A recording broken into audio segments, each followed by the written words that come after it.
Alrighty, guys, welcome to our Week 13 college football video here for the 2022 season.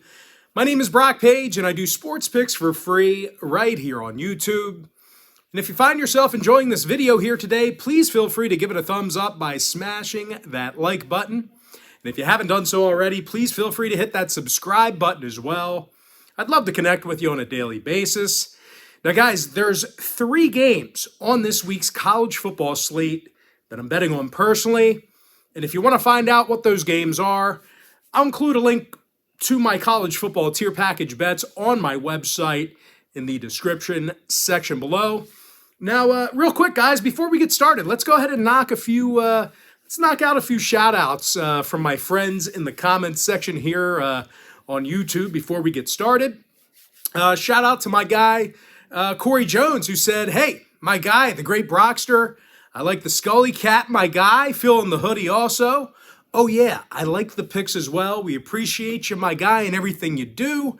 Thanks for the time you take out to give us these great free picks, man." And of course, Corey Jones, I certainly appreciate the kind words. I know you've been dealing with me for a long time, so thank you, Corey. Shout out to my guy, Living the Dream, who said, "Where's the picks in the description? I got no time to listen to all the talking."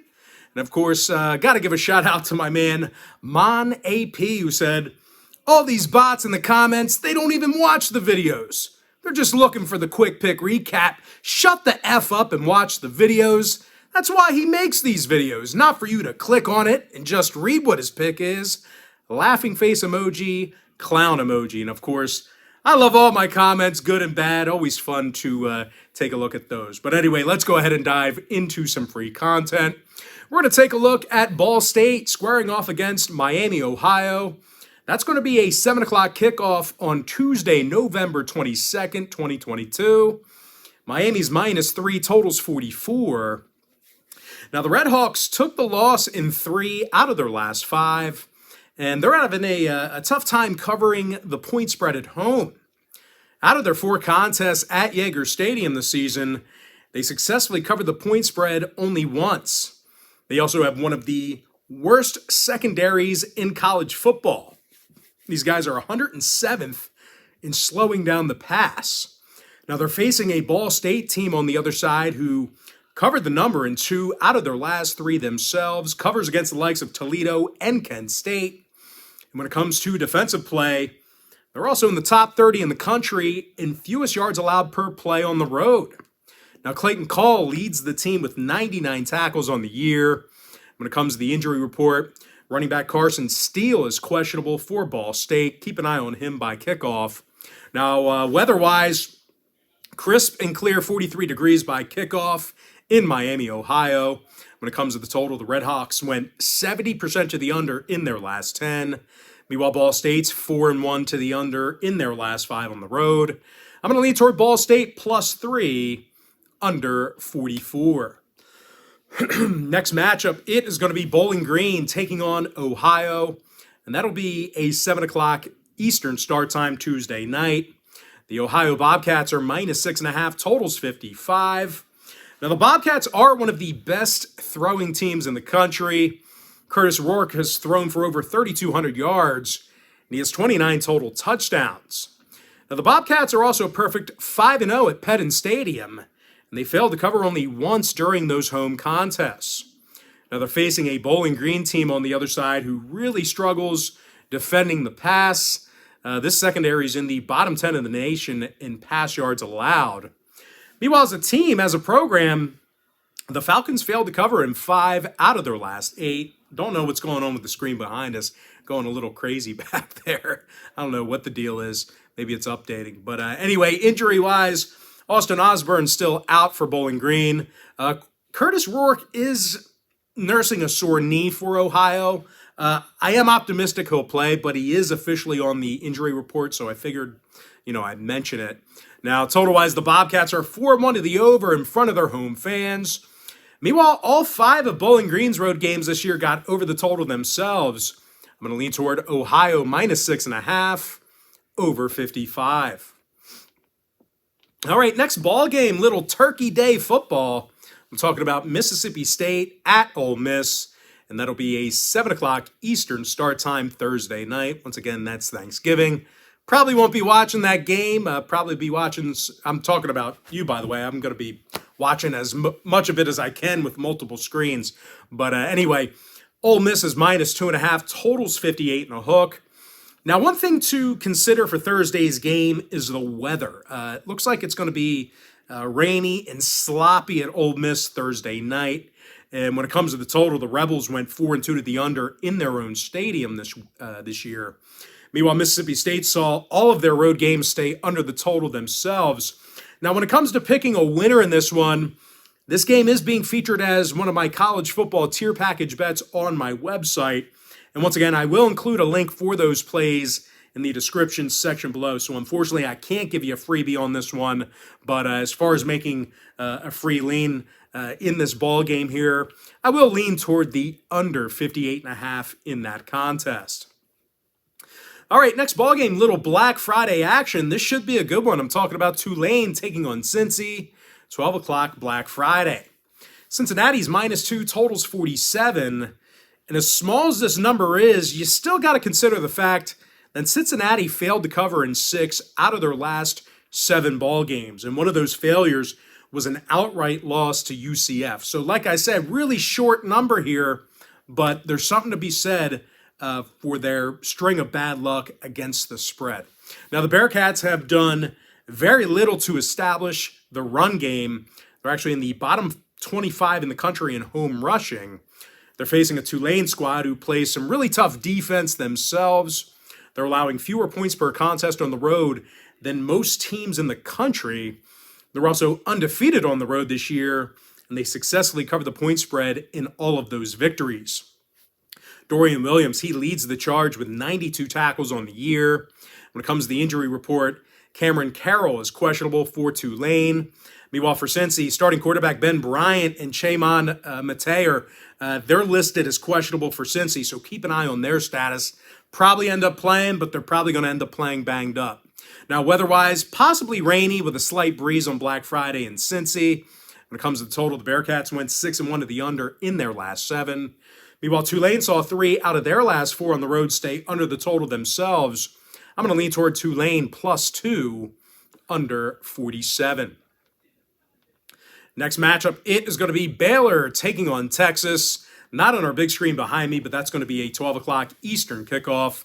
The Texas Longhorns are -9, totals 55. Now, the Longhorns did fail to cover in 3 out of their last 5, and for some reason, they have a tough time running the football at home.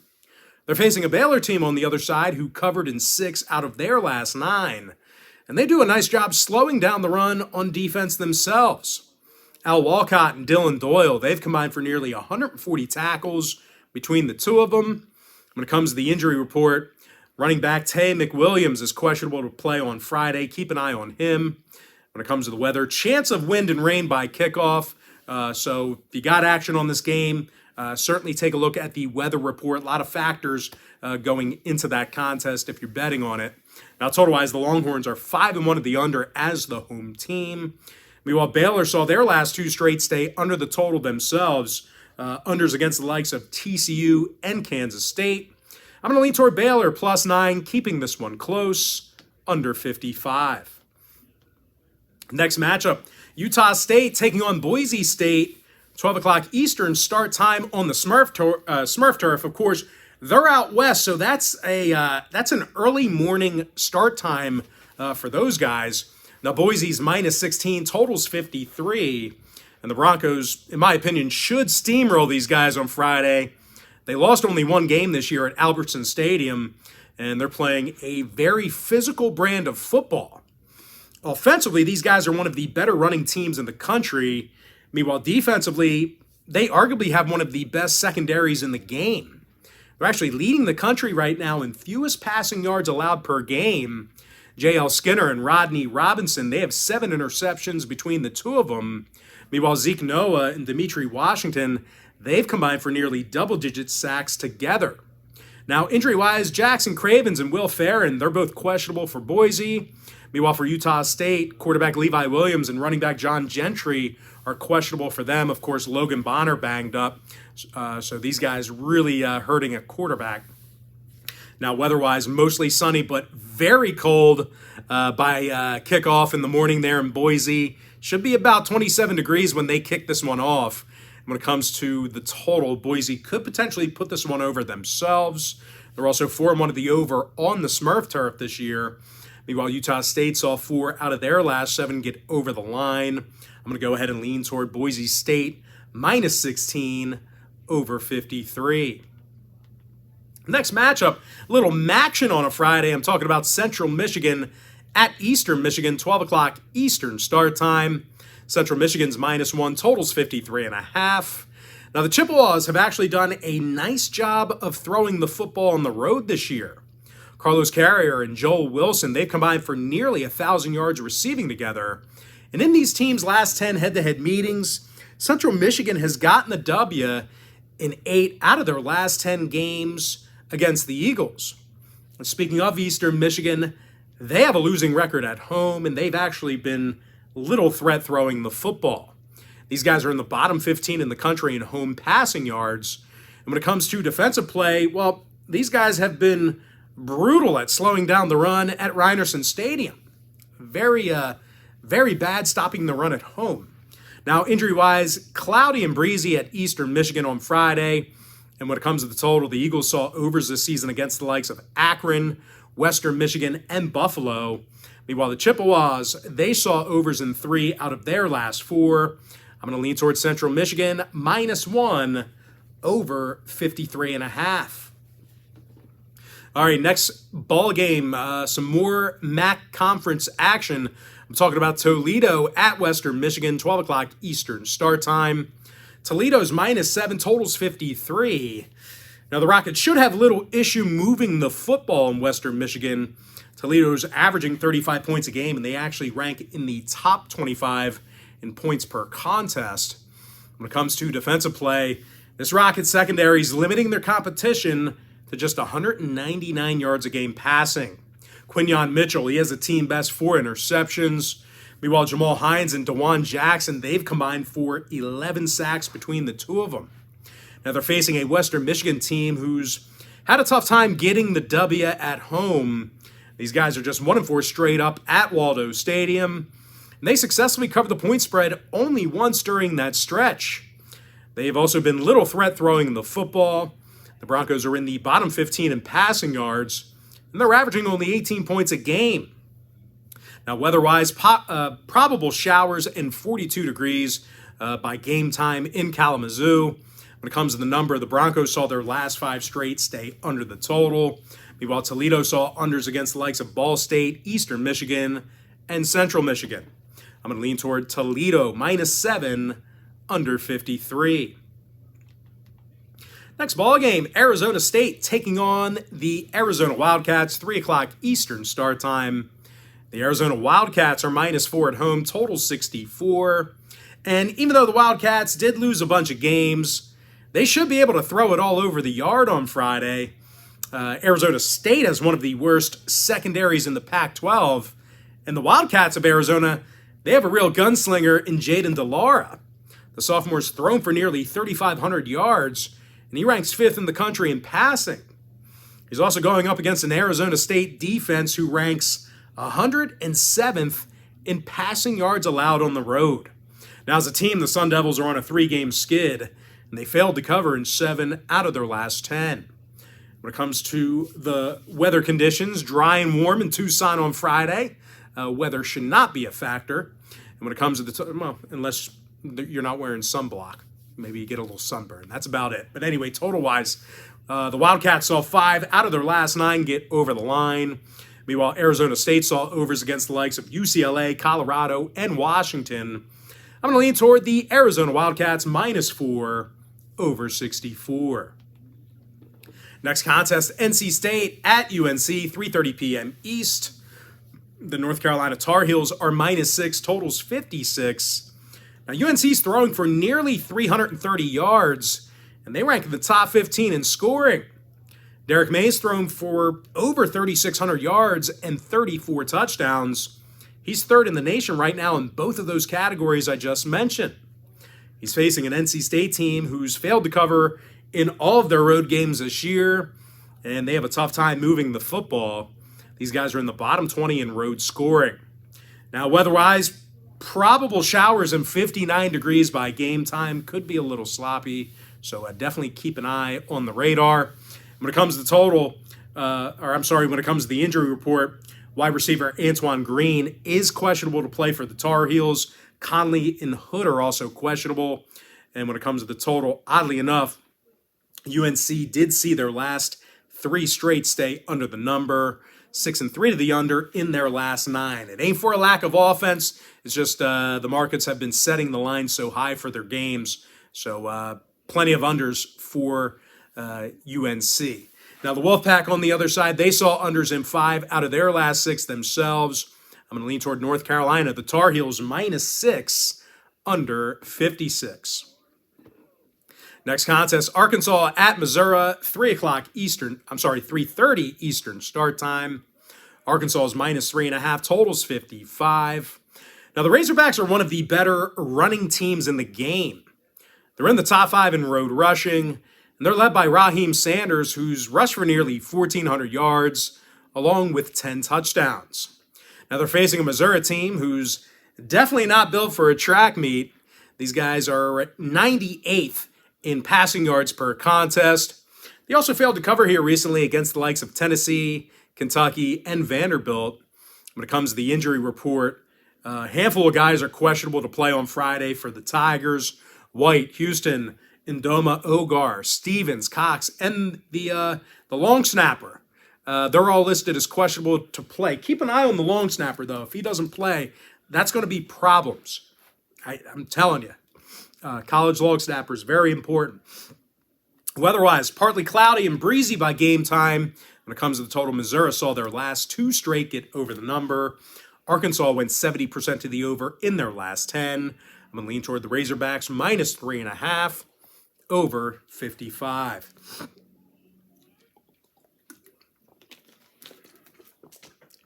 All right, next ball game, New Mexico, Colorado State, 3:30 p.m. East. Colorado State is -8, total was 35. Now, I don't think the Rams are good enough to lay this many points. They took the loss in their last 4 straight, and they failed to score 17 points in all of those contests. They're also dead last in the nation in points per game. These guys are averaging only 12 points per contest. They're facing a New Mexico squad who actually has a pretty good secondary. I mean, I guess I wouldn't say pretty good, but they do have a serviceable secondary. These guys are actually in the top 20 in the country in fewest passing yards allowed. They've also been catapulted by a pretty tough pass rush. Rico Hanna and Cody Moon, they combined for nearly double-digit sacks between the two of them. When it comes to the weather, beautiful clear skies in Boulder and 55 degrees by game time. That should be a beautiful day to watch a football game. Now, total-wise, the Rams saw all 5 of their home games stay under the line. 10-1 to the under for the whole year. I'm going to lean toward New Mexico +8, under 35. Of course, beautiful day like that in Boulder. You guys are high up in the mountains. I'm going to assume a lot of you folks are going to be skiing or snowboarding that day. All right, next, instead of going to a Colorado State game. Anyway, moving on, Big Ten. Nebraska at Iowa, 4 o'clock East. Iowa's -10.5, totals 38. And even though the Hawkeyes have one of the worst offenses in the country, I think Nebraska is going to have a tough time moving the football. Aside from losing their last 5 straight, the Cornhuskers, have done very little to establish a run game this year. These guys are 112th in the nation in road rushing. They're also facing an Iowa defense who leads the country in fewest yards allowed per play. Jack Campbell has a team best 107 tackles on the year. When it comes to the secondary, Cooper DeJean and Kayvon Merriweather, they've got 7 interceptions combined. Now, injury-wise, Terry Roberts, Sam Laporta, and Keegan Johnson are questionable for the Hawkeyes. And when it comes to the weather, cold and blustery in Iowa City on Friday. Now, when it comes to the number, the Hawkeyes are 5-1 to the under this year at Kinnick Stadium, No real surprise there. Meanwhile, Nebraska went 80% to the under in their last 10. I'm going to lean toward Iowa minus 10.5, under 38 in the tight window. That feels like a 13-2 game. Really ugly, low score. All right, next ball game. UCLA, Cal, 4:30 p.m. East. UCLA's minus 10, total 60.5. Now, this does feel like a letdown spot for the Bruins. They lost their last 2 straight to get knocked out of Pac-12 contention. And when it comes to defensive play, the Bruins just can't get off the field. They're in the bottom 10 in defensive time of possession on the road. Of course, offensively, they're just bang, bang, bang, no huddle, quick, up-tempo. That defense is always suffering, always on the field. Now, they're facing a Cal team who actually does a decent job of throwing the football. Jeremiah Hunter and J. Michael Sturdivant, they've combined for nearly 1,500 yards receiving. Meanwhile, as a team, the Golden Bears covered recently against the likes of Stanford, USC, and Washington. Now, injury-wise, Mason Starling's questionable for Cal. Meanwhile, for UCLA, Kaz Allen's questionable for them. When it comes to the weather report, beautiful fall day in Cal Berkeley on Friday. When it comes to the total, Cal saw their last 4 straight get over. UCLA 7-2 to the over in their last 9. I'm going to lean toward Cal plus 10, keeping this one close, over 60.5. Next ball game, Florida at Florida State, 7:30 p.m. East. Florida State's minus 9 in Tallahassee, totals 58. Now, the Noles have played some really good football down the home stretch. They won their last 4 straight, and they're one of the better covering football teams in the country. They've gone 8-2 against the spread in their last 10. They have arguably the best secondary in the nation. These guys are allowing only 155 yards a game through the air. Meanwhile, when it comes to the pass rush, Jared Verse and Patrick Payton, they've combined for nearly a dozen sacks between the two of them. Now, they're facing a Gator team who's had all kinds of trouble on defense this year. They're allowing a whole bunch of rushing yards on the road, and they're actually in the bottom 5 in defending the pass while traveling. When it comes to the injury report, Xavier Henderson and Arliss Boardingham, they are questionable for the Gators. Ventrell Miller's out for the first half for a targeting call as well. Meanwhile, for Florida State on the other side, Winston Wright and De'Aaron Williamson, they are questionable for the Noles. When it comes to the weather, probably going to be a wet night in Tallahassee. That said, FSU has gone 4-2 to the over in their last 6 at Doak Campbell. Meanwhile, Florida saw overs against the likes of Texas A&M, LSU, and Tennessee. So despite the weather, I think this can still get over the number. I'm going to lean toward Florida State minus 9, over 58. Next contest, Wyoming at Fresno State, 10 o'clock Eastern kickoff Friday night. Fresno's minus 15, totals 50. And the Red Hot Bulldogs, they're on a 6-game winning streak. And they're also doing a nice job throwing the football. These guys are in the top 10 in home passing, and they're led by Jalen Moreno-Cropper, who's got just about 1,000 yards receiving on the year.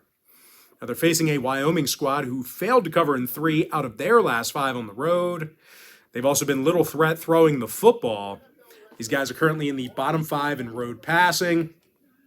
Now, when it comes to the weather, partly cloudy and 53 degrees at kickoff. Weather should not be a factor in that one.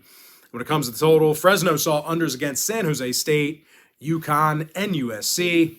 Meanwhile, Wyoming saw their last 4 straight stay under the line themselves. I'm going to lean toward Fresno State minus 15, under 50.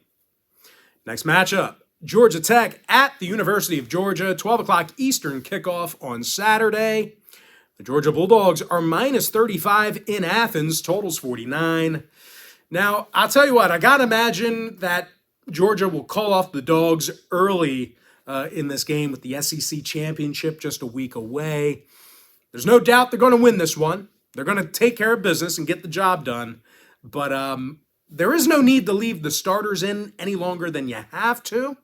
When it comes to covering the number, the Bulldogs really aren't invincible when it comes to covering the point spread. They actually failed to cover recently against the likes of Kentucky, Florida, and Missouri. So like I said, feels like a 31-0 game or a 33-3 game. You know what I mean? They're going to blast these guys, but I think they're going to call off the dogs. There's no reason getting your guys hurt, especially playing Georgia Tech. These guys can't move the football. Actually, if you think about it, when it comes to covering, Georgia Tech actually does a nice job of covering on the road. The Yellow Jackets are 4-1 against the spread while traveling, and they're led by Ayinde Ely, who's got 170 tackles. Man, let's just pause real quick. All right, we're making the case for the Georgia Bulldogs to win this game, but they haven't been great covering the number. Georgia Tech, they can cover. They've shown they have the ability to cover, and defensively, they're led by Ely. He has 107 tackles on the year. So I just wanted to get that point across because I'm fumbling my words here. All right. Now let's go ahead and move on. Charlie Thomas. He's a teammate of Ayinde Ely.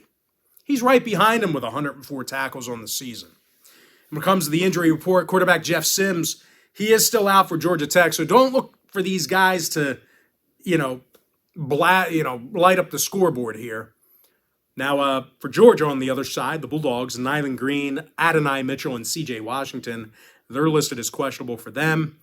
Now, weather-wise, should be a wet and sloppy one by game time. So I'd look for these offenses to maybe struggle a little bit. Might have a tough time securing the ball if it stays rainy. When it comes to the total, Georgia's gone 4-1 to the under in Athens this year. Meanwhile, Georgia Tech, they went 73% to the under for the whole year. Like I said, this feels like a 31-0 game, 33-3, ugly score. But I think Georgia Tech can keep it within 35. So give me the Ramblin' Wreck plus 35, under 49. Next ball game, Michigan, Ohio State, 12 o'clock East. Ohio State's -8, totals 57. And speaking of the total, we've seen a ton of overs in these teams' recent meetings. 9 out of these teams' last 10 contests went over the line. Meanwhile, this year, Ohio State saw 5 out of their last 7 in Columbus get over the number themselves. Now, when it comes to selecting a winner in this one, unfortunately, this is another one of those games I'm betting on personally, so I cannot give you a freebie on this one. But if you want to see who I'm betting on, I will include a link to my college football tier package bets on my website in the description section below. But as far as making a free pick is concerned, I am going to lean toward the over 57 in that game. Next matchup, South Carolina at Clemson, 12 o'clock Eastern start time. Clemson is -14 at home, totals 50.5. And even though the Gamecocks are riding high after beating Tennessee, this could be a dangerous letdown spot for the South Carolina faithful. They're facing a Clemson team who's quietly gone 10-1 this year, and they haven't lost a game in Death Valley.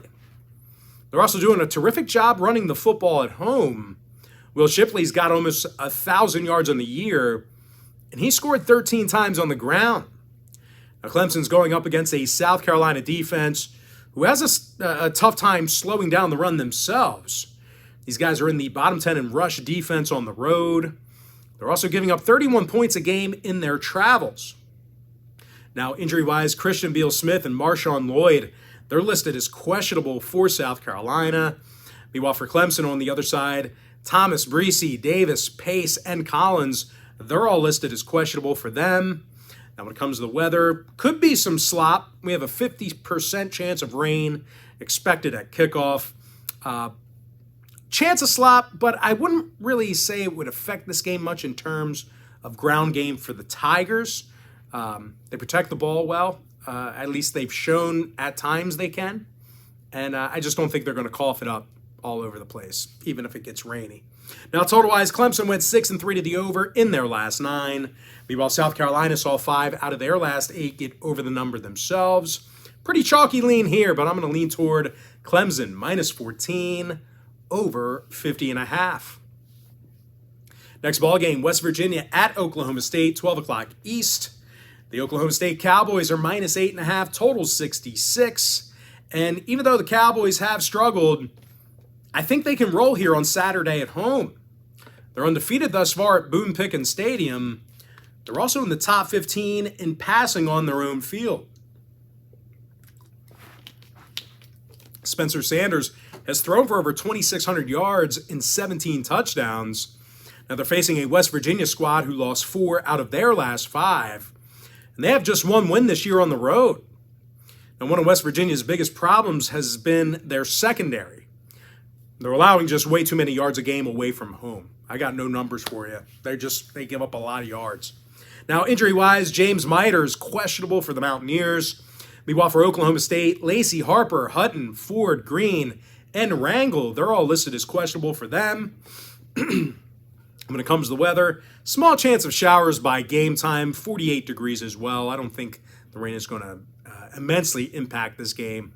Now, total-wise, the Cowboys are 4-2 to the over in their own stadium. Meanwhile, Dub VU saw overs against the likes of Kansas State, TCU, and Baylor. Give me Oklahoma State, -8.5. Over 66. Next game, Army, UMass, 12 o'clock East. The Army Black Knights are -20 on the road, totals 45. And even though I really hate this number here, the Black Knights have been covering machines down the home stretch. They're 4-0 ATS since October 22nd, and they're rushing for over 300 yards a game. That should come as no shock. They run the ball a million times a game. Now they're facing a UMass team who's got one of the worst rush defenses in the country. This is really a recipe for disaster. These guys are currently 103rd in slowing down the run. When it comes to offensive production, the Minutemen are scoring fewer points a game than every other team in the nation except for Colorado State. Now, injury-wise, Rico Arnold, Devin Baldwin, Jermaine Johnson, and Tim Baldwin, they're all listed as questionable for UMass. Meanwhile, for Army, Cade Ballard and Tyrell Robinson are questionable for them. Really doesn't matter with Army, though. It's just next guy up. Your backup's going to perform just as well at the quarterback position or running back position at Army than the starter. Total-wise, slight chance of rain, 50 degrees in Amherst. When it comes to the total, the Minutemen went 70% to the under in their last 10. Meanwhile, Army saw unders against the likes of Troy, Air Force, and Wake Forest. I'm going to lean toward Army, -20. Under 45 in that tight window. Feels like a 28-7 game. Next matchup, New Mexico State at Liberty, 12 o'clock East. The Liberty Flames are -23.5, totals 51. Now, the Flames should get back on track here. They lost 2 straight after upsetting Arkansas, so they were kind of on a high and really thought their ish didn't stink. So I think they're now back to reality. They're also tough to move the ball against in Lynchburg. They got a great defense. These guys are in the top 15 in fewest points allowed at home. Robert Rahimi, he has a team best 5 interceptions from the secondary, 45 tackles for the safety as well. Meanwhile, Darrell Johnson and Dennis Osagidi, that's a tough one. But they combined for 14 sacks between the two of them. They're facing a New Mexico State team who really struggles offensively. They're in the bottom 3 in road scoring, and they're throwing for under 145 yards a game. Now, injury-wise for Liberty, Brum, Monday, Ogle, Lofton, Seegers, and Brunson are questionable. When it comes to the weather, 51 degrees and a slight chance of rain by kickoff. When it comes to the total, New Mexico State saw unders versus UMass, New Mexico, and Florida International. Meanwhile, Liberty saw all of their home games this year stay under the total themselves. I'm going to lean toward Liberty, -23.5, under 51. Next ball game, Big Ten, Rutgers at Maryland, 12 o'clock East. Now the Maryland Terrapins are -14.5, totals 49. And following a strong performance against Ohio State, a loss, the Terps may have to go to work without starting quarterback Taulia Tagovailoa. He suffered a tough injury to his leg at the end of that game. On that Ohio State scoop and score. A tough way to lose the game. And I'll tell you what, for a team laying this many points in a conference game, the Terps really haven't been great against the number this year. They failed to cover in 5 out of their last 6. Now they're facing a Rutgers team who plays some pretty physical defense despite their record. They don't back down. I mean, the Scarlet Knights, they've done a nice job slowing down the pass. These guys actually have a top 25 pass defense. Christian Isian and Deion Jennings, they have 150 tackles between the two of them. When it comes to the injury report, Keyshawn Abraham, Josh Youngblood, Vic Konopka and Peter Longerbeam, they're questionable to play. Meanwhile, for Maryland on the other side, Chalon Famatu and Taulia Tungavailoa, they're listed as questionable for them. Now, when it comes to the weather, slight chance of a shower in 53 degrees by kickoff. When it comes to scoring, Maryland saw 5 out of their last 9 stay under the line. Meanwhile, Rutgers saw unders versus the likes of Minnesota, Indiana, and Nebraska. I'm going to lean toward Rutgers plus 14.5, under 49. Next ball game, it is going to be Coastal. That's Coastal Carolina at James Madison, 12 o'clock Eastern start time. JMU is minus 14, totals 54. Now, the reason why this number is so high is because Coastal Carolina's Grayson McCall is out with a foot injury. Having said that, though, it's been this Coastal rushing attack that's given teams problems. They're in the top 20 in road rushing, and they've done a real nice job in time of possession. The Chants are in the top 15 in the country in offensive time of possession. When it comes to defensive play, well, the Chanticleers are allowing just 19 points a game when they travel. JT Killen, he's leading the charge with 83 tackles along with 3 fumble recoveries. They're facing a JMU squad who's had a tough time covering the point spread here lately. They're just 1-4 ATS in their last 5. And during that span I just mentioned, this James Madison defense allowed over 36 points a game throwing out that ODU contest. Now, weather-wise, chance of a shower in Harrisonburg, 48 degrees by game time. When it comes to the scoring, JMU saw unders against the likes of Old Dominion, Louisville, and Marshall. Meanwhile, Coastal Carolina went 4-2 to the under in their last 6. I'm going to lean toward Coastal. Yeah, I'm going to lean toward Coastal, plus 14, under 54. Next matchup, Old Dominion at South Alabama, 12 o'clock East. Now, South Alabama, or as I like to call them, Sala, they're minus 15.5, totals 48. Now, the red-hot Sala Jaguars won their last 4 straight, and they've lost only 2 games all year. They also have one of the toughest rush defenses in college football. They're allowing only 88, I'm sorry, let's rewind. They're allowing 86 yards a game on the ground, along with just 19 points per contest. Jaden Voisin and Trey Kaiser, they have over 130 tackles between the both of them. And of course, Yan Banks, he's 4th in the nation in interceptions with 5 of them. And they're facing an ODU squad who really stinks at running the football themselves. They're in the bottom 10 in the country in rush yards per game. They're also averaging less than 20 points per contest. Now, weather-wise, 40% chance of rain and 64 degrees at start time. When it comes to the total, South Alabama saw unders against the likes of Arkansas State, Troy, and Louisiana. Meanwhile, Old Dominion 73% to the under for the entire year themselves. I'm going to lean towards South Alabama, minus 15.5, under 48. I just saw something. It didn't fly past the screen in front of me. I actually saw it in the TV screen behind me. It looked like an orb. I don't know. Maybe somebody's trying to talk to me from the other side. Anyway, moving on. Georgia State, Marshall, 12 o'clock East. Marshall is minus 6, totals 47.5. Now, this feels like a pretty good number for Marshall backers here. They run the ball fairly well, and they're actually going up against one of the worst rushing defenses in the Sun Belt. Georgia State's allowing over 215 yards a game on the road, rushing. Meanwhile, offensively, the Panthers can certainly run it themselves, make no mistake about that, but they are little to no threat throwing the football. They're throwing for just about $115 a game on the road, and this is certainly a Marshall defense who you don't want to be one-dimensional against. They will expose you. The Herd's giving up only 15 points a game, and they're in the top 10 in the country in fewest total yards allowed. Now, Micah Abraham's got 5 picks on the year.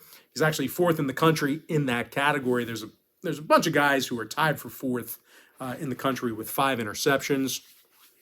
And, of course, Owen Porter and Sam Burton, they've combined for over a dozen sacks between the both of them. Now, injury-wise, Talik Keaton and Isaiah Norman, they are questionable for the Herd. When it comes to the weather, 50% chance of rain in Huntington by kickoff. Now, total-wise, Marshall's 9-2 to the under for the entire season. Meanwhile, Georgia State saw 4 out of their last 7 stay under the total themselves. I'm going to lean toward Marshall -6, under 47.5. Next ball game, Western Kentucky at Florida International, 12 o'clock Eastern start time. WKU's -7 on the road, total 61. Now, I actually do like this number for Western Kentucky backers here. They're in the top 3 in the country in road scoring, and they're throwing for nearly 350 yards a game in their travels. Now, Austin Reed, he's thrown for over 3,800 yards this year, along with 33 touchdowns. And, of course, wideout Malachi Corley, he's a 1,000-yard receiver this year. But it's not just all offense in Western Kentucky, by the way. These guys are in the top 15 in defensive yards per play on the road. Really playing some tough D. They're facing a Florida Atlantic team who has little interest in throwing the football. These guys are in the bottom 20 in home passing. And if the Hilltoppers want to run the football for a change, well, FAU's defense has had a tough time slowing down the rushing attack. Now, weather-wise, beautiful hot Saturday afternoon in Boca Raton, 84 degrees by game time. When it comes to the number, all 5 of the Owls home games this year did stay under the line. Meanwhile, Western Kentucky somehow has gone 67% to the under for the whole year. I'm going to lean toward WKU -7, under 61. Next matchup, ECU taking on Temple, 1 o'clock East. The East Carolina Pirates are -13 on the road, totals 51. And even though ECU's got some players, this feels like a bit of a trap here. They lost their last 2 straight, and they've had a tough time with Temple in recent history. They lost 6 out of their last 9 meetings with the Owls, and they're allowing a bunch of yards per play on defense. Pirates are currently 93rd in the nation in yards allowed per play on the road. Now, I get it, guys. Temple's not particularly an offensive juggernaut. I think probably guys like me and you could play quarterback for him. I don't know. But keeping that in mind, there has to be something said for their secondary, okay? This Temple secondary is leading the nation right now in defensive passing at home. They're giving up fewer yards a game through the air at home than any other team in the country. Leighton Jordan is in the top 10 in the country right now with 9 sacks, along with a couple of pick sixes and a scoop and score. Meanwhile, Darian Varner is also right behind him with 7.5 sacks on the year. So this is a team with a pretty tough pass rush. When it comes to covering, Temple's 5-1 against the spread at the Link this year. By the way, they play at Lincoln Financial Field. That's the Eagles' home stadium. Now, injury-wise, Ahmad Anderson, DeJuan Mathis, and Ian Stewart, they're questionable for Temple. When it comes to the weather, looks like partly cloudy and 52 degrees in South Philly on Saturday. Now, total-wise, Temple saw unders against the likes of Cincinnati, Tulsa, and Memphis. Meanwhile, ECU saw 5 out of their last 8 stay under the total themselves. I'm going to lean toward Temple +13, under 51. Next ball game, Kent State at Buffalo, 1 o'clock Eastern start time. Buffalo's the 4-point favorite at home, totals 53. Despite a rough couple of weeks, the Bulls are still one of the better covering teams in the country. They're 7-3 against the spread in their last 10. They've done a nice job dominating time of possession. They're actually in the top 5 in the nation in total offensive plays per game. When it comes to defensive performance, Marcus Fuqua has 5 interceptions out of the secondary, along with a pair of fumble recoveries. Of course, teammate linebacker Sean Dolak, he has a team-best 109 tackles. Now they're facing a Kent State team who failed to cover in 6 out of their last 7, and they have one of the worst secondaries in college football. These guys are actually in the bottom 10 in defending the pass. Now, injury-wise, Nico Bolden, Dante Cephas, and Colin Schlee, they're all listed as questionable for the Golden Flashes. When it comes to the weather report, no real surprise here. 50% chance of rain in upstate New York, although keep in mind it can always snow on the drop of a dime. If you're betting on any games in upstate New York, always got to keep an eye on that weather report, especially near Buffalo. But once again, total-wise, Kent State 80% to the under in their last 10. Buffalo unders against the likes of UMass, Bowling Green, and Miami, Ohio. I'm going to lean toward Buffalo -4, under 53. Next game, Akron, Northern Illinois, 1:30 p.m. East. And IU's minus 10 at home, totals 54. And despite being the double-digit fave, NIU's yet to cover a football game on their home field yet. They've also played horrible defense in front of their own fans. The Huskies are allowing 38 points a game on their own campus. They're facing an Akron squad who does a nice job covering the number themselves. These guys are 5-2 against the spread in their last 7. And they have one of the best names in college football at receiver. Of course, I'm referring to Shocky Jock Louis. He's got nearly 1,500 receiving yards combined with teammate Alex Adams. Love that name, Shocky Jock. Now, keep an eye on starting quarterback DJ Irons. He is currently listed as questionable, a little bit banged up. So if you're firing on this game, I don't know why, but if you're betting on this game, keep an eye on his status. When it comes to the weather, mostly sunny, 45 degrees in DeKalb, Illinois. When it comes to the total, NIU saw all 5 of their contests at Husky Stadium get over the line. Meanwhile, Akron saw overs against the likes of Eastern Michigan, Ohio, and Bowling Green. I'm going to lean toward Akron plus 10 over 54.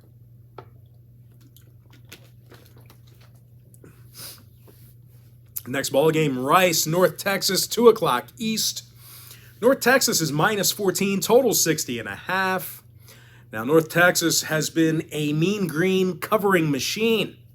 They're 6-1 against the spread in their last 7. And they've done a superb job running the football. Now, that saying I just said sounded really corny, but it's even cornier if you know the name of North Texas. Their nickname is the Mean Green. So that pun, even worse. Very corny. But anyway, the Mean Green, they're in the top 3 in home rushing. And they're led by Io Adeyi, who's averaging 8 yards a carry. Meanwhile, quarterback Austin Awney is in the top 25 in the country in passing yards. And he's thrown 29 TD passes. Now, they're facing a Rice defense who allows 41 points a game when they travel. And even though this is a big number, the Owls failed to cover in 4 out of their last 5. Now, weather-wise, 53 degrees and cloudy by game time in Denton. When it comes to the total, the Mean Greens 4-1 to the under in their last 5 at home. Meanwhile, Rice has gone 73% to the over. Oh, I'm sorry. Total-wise, North Texas 4-1 to the over in their last 5 at home. Rice 73% to the over for the whole year. Give me North Texas minus 14 over 60.5. Next ball game, Louisville, Kentucky, 3 o'clock East. Kentucky's minus 3.5, totals 43. Now, luckily for UK, they're going to have to face a banged-up Malik Cunningham, if he even plays. The star quarterback for Louisville, he has a bad shoulder right now, and he's questionable to play. And even when he is healthy, well, the Cards have a losing record on the road, and they failed to cover in 3 out of their last 5 while traveling. Now, they're facing a tough, physical UK defense who allows only 19 points a game. No real surprise here, guys. The Cats are in the top 20 in fewest yards allowed. Derek Jackson and DeAndre Square, they've combined for over 110 tackles on the year. When it comes to the weather report, possible shower and 53 degrees by kickoff. Now, total-wise, the Cats saw all of their games this season stay under the total except for 1. Meanwhile, Louisville went 4-1 to the under in their last 5. I'm going to lean toward Kentucky minus 3.5, under 43. With that, guys, we're going to jump into our next and final matchup for the video. It is going to be Troy at Arkansas State, 3 o'clock Eastern start time. Troy's the 14-point favorite, totals 46. Now, the Trojans should be able to throw it all over Arkansas State. The Red Wolves are 102nd in the country in stopping the pass. Meanwhile, the Trojans are doing a nice job throwing the football on the road. Tez and Ray J. Johnson, they've combined for over 1,100 receiving yards between the two of them. Meanwhile, as a team, the Trojans have won their last 8 straight, and they held their opponents to 17 points or less 7 times during that span. TJ Jackson and Richard Jabuner, they've combined for 13 sacks between the two of them. When it comes to the injury report, Jaden McDonald, Luis Medina, and Caleb Ransall, they're all listed as questionable for Troy. Now, when it comes to the weather, chance of rain in Jonesboro, looking around 45% chance, so could see a shower. When it comes to the total, Arkansas State's 4-1 to the over in front of their own crowd. Meanwhile, Troy saw overs against the likes of UL Monroe, Western Kentucky, and Appalachian State. I'm going to lean toward Troy, minus 14, over 46.